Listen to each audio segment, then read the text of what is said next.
Aggressive vendor was a beautiful girl of 9। और अब यहीं से टिक कर लीजिए, बहुत इंपॉर्टेंट है। उन्हीं विक्रेताओं के बीच में से द मोस्ट डिलीजेंट, जो सबसे परिश्रमी, एग्रेसिव, चुस्त वेंडर विक्रेता था, was a beautiful girl of 9। वो एक 9 वर्ष की लड़की थी। Right in front of me, जो मेरे ठीक सामने खड़ी थी। She had a lovely basket, उसके पास भी एक सुंदर टोकरी थी। अ विथ हैंडल, जिसमें हत्था लगा हुआ था। एंड सी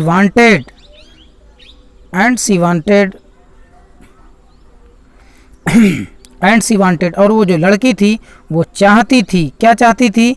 आ रुपीज़, 1 रुपया, एंड अ हाफ, या उसके आधा, फॉर इट, इसके बदले में, नहीं उस मतलब 1 रुपया या उसके 50 सेंट ही मिल जाएं।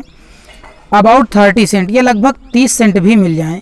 She was an earnest pleader, वो एक ईमानदार विक्रेता थी। There were tears in her eyes, उसकी आंखों में आंसू थे।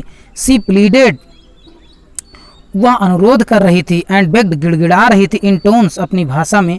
That would ring any heart, यानी कोई भी अगर उस लड़की के देख ले तो उसका भी वो हृदय निचोड़ देगी। फिर से बता दूं, वो इस तरह से रिक्वेस्ट कर रही थी, बेग्ड इन टोन्स, अपनी भाषा में। That would ring any heart, जो किसी के भी हृदय को निचोड़ देगा।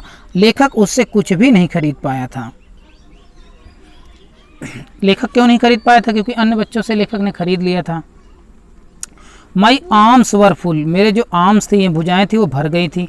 आई हैड नो रूम, थोड़ा सा फास्ट समाप्त करूंगा क्योंकि काफ़ी लंबा वीडियो हो गया स्टूडेंट्स।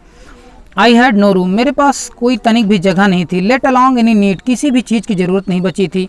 फॉर अनदर बास्केट, किसी अन्य टोकरी का कोई सवाल ही नहीं उठता था। बैलेंसिंग, फिर भी मैंने क्या किया? संतुलित किया। माई बास्केट्स, अपनी टोकरियों को, एंड फैंस, और पंखों को, ऑन माई लेफ्ट आर्म, अपने लेफ्ट आर्म में मैंने संतुलित किया। आई रीच्ड, मैंने पहुंचाया। Into my right coat pocket, दाहिने कोट की जेब में अपना हाथ। एंड गॉट, और पा गया। अ हैंडफुल ऑफ चेंज, मुट्ठी भर पैसे। लेखक ने सोचा मैं इसका सामान नहीं खरीद पाया तो क्यों ना इसे कुछ पैसे मुफ्त में दे दूं। परहैप्स 15 सेंट इन ऑल, लगभग 15 सेंट के आसपास रहा होगा। All which I deposited in the basket, जिसे मैंने उसकी टोकरी में जमा कर दिया, दे दिया कि ले लो बच्ची, मैं आपका सामान तो नहीं खरीद सकता लेकिन आप मुफ्त में ही ले लो।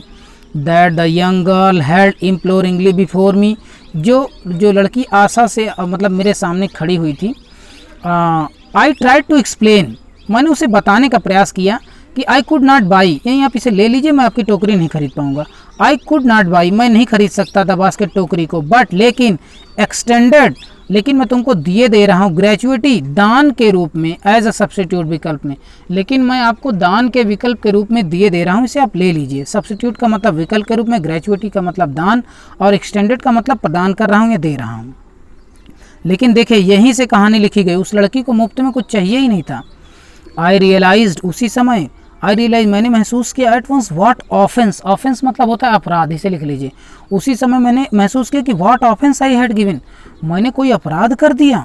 दिस चाइल्ड ऑफ 9, ये 9 वर्ष की लड़की, ड्रेस्ड इन रैग, रैग यानी कि जो चिथड़े कपड़े पहनी हुई है, on the edge of starvation, भूखमरी के कगार पर है। स्टारवेशन, भूखमरी, स्टारवेशन मतलब क्या होगा स्टूडेंट्स? भूखमरी, जो भूखमरी के कगार पर है। रेज्ड हर चिन, अपनी ठुड्डी को उठाया।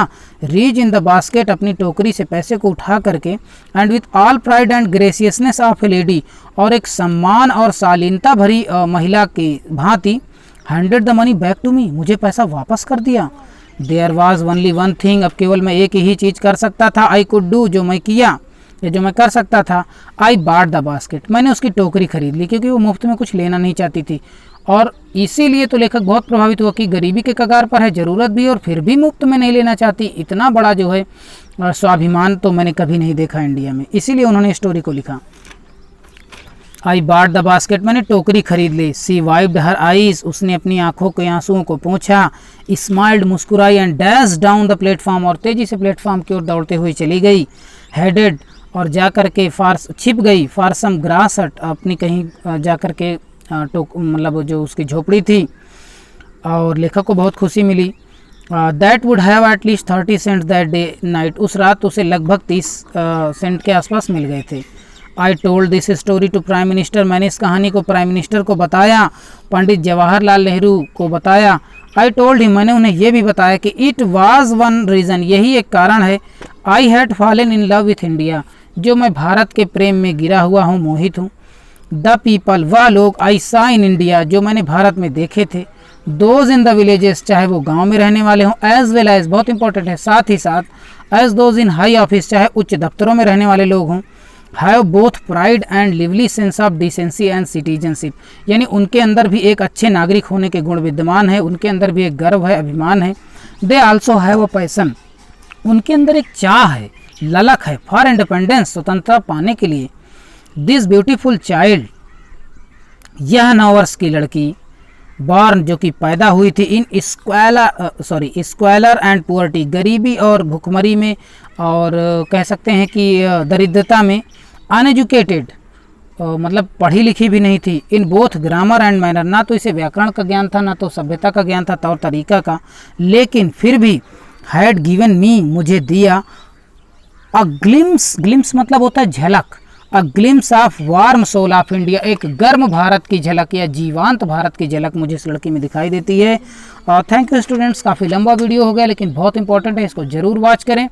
If you are the first time viewer of my channel, so please subscribe my channel and press the bell icon, and thank you, have a nice day।